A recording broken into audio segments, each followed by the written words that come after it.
Good afternoon, everybody. Today we're going to be talking about HIPAA compliance.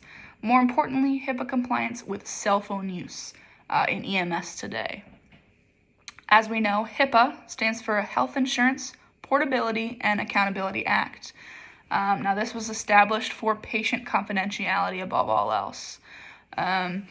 So what we use that for today is to ensure that pictures are not taken without consent or knowledge of our patients. Information is not released without the knowledge, the consent, or anything about our patients. We don't want to give away protected health information, which we like to refer to as PHI. Now, HIPAA is a federal law that applies to any healthcare provider or an associated business that handles sensitive patient care information.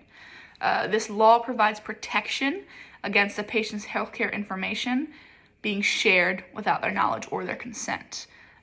So that is the purpose of HIPAA. That is why we are so serious about it, because we want to be able to be trusted by handling the confidentiality of all of our patients. Now, as we said in the definition or the explanation of HIPAA, is that it applies to any healthcare provider or an associated business that handles sensitive patient care information. So this applies to you, it applies to me, it applies to everybody in this department. It applies to any EMS agency, any fire department. It refers to anyone on staff at the hospital, at our nursing homes, just anybody who is in healthcare at all. This law applies to them.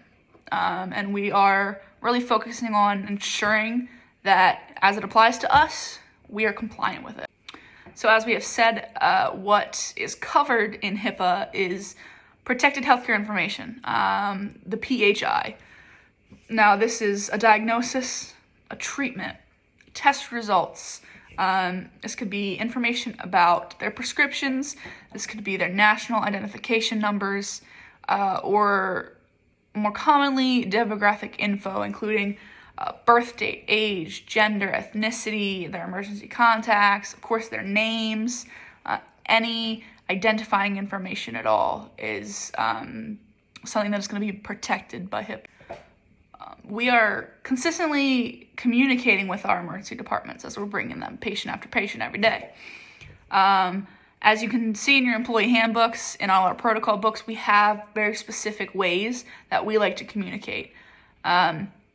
Most of your reports are going to be on the radio. Of course, when we have a trauma, when we have a CPR, or when we have a stroke, we are using that phone that you will find in the unit to call those specific lines at the receiving facility. So that is the one cell phone that you're going to be using commonly when you're giving your patient reports. So our specific protocols are going to be different than what you're going to see in some other fire departments, but we're going to go ahead and go over that as well. So our communication policies with the emergency departments include when we're speaking to them over a radio or over the designated phone, or if we're in the emergency department and we are giving them report there. Now, when we give this report, we don't want to do it in a public area. That's one of our big things. This is going to be in the private room, in the trauma bay, somewhere very specific where the people who need to hear are the only people that are hearing. So going off that, we like to make sure that only staff that is directly involved in the patient care are the ones who are going to allow access to the report, verbally, radio reports, and the physical documentation as well.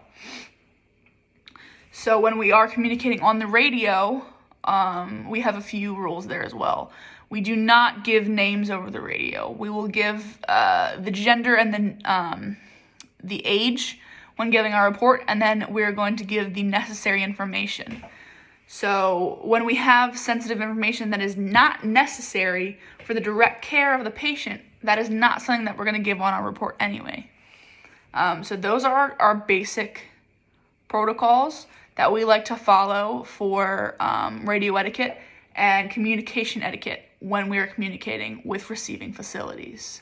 So as I said in the beginning of the video, one thing that we are going to focus on a bit in this documentation is that we are not going to be using mobile phones to communicate patient information.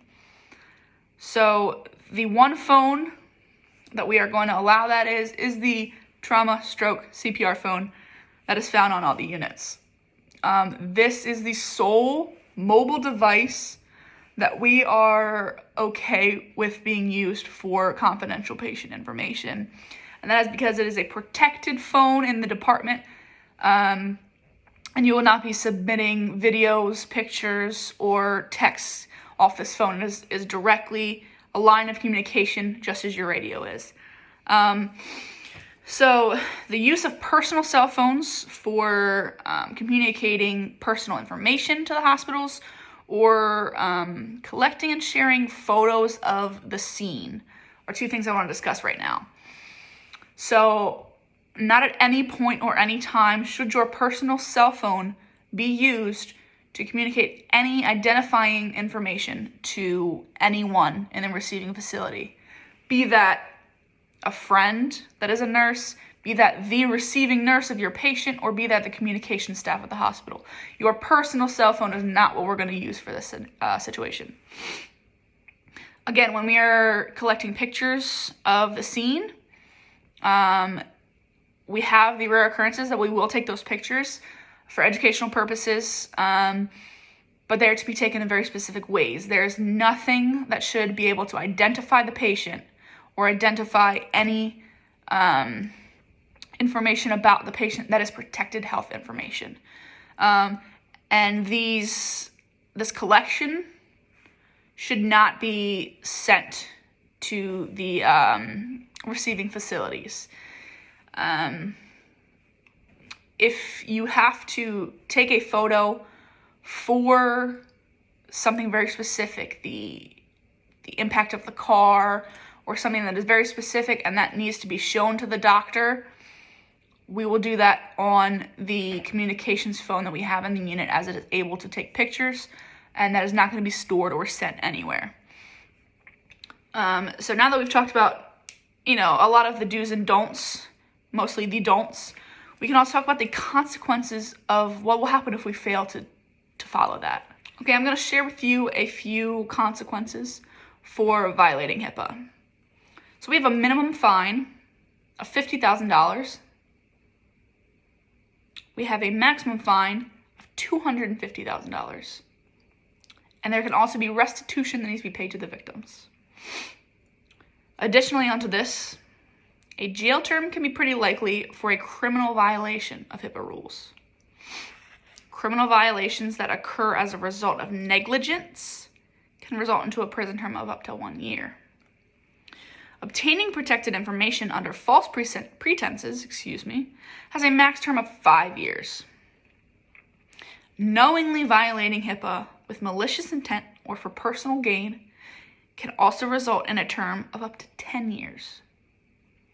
There's also a mandatory 2-year jail term for aggravated identity theft. This is not necessarily only on you. If this were to happen as a lack of training, that is actually the employer's fault, and the employer will be held liable for this. What we really like to do here is ensure that you are well trained, and you are well trained annually in HIPAA compliance.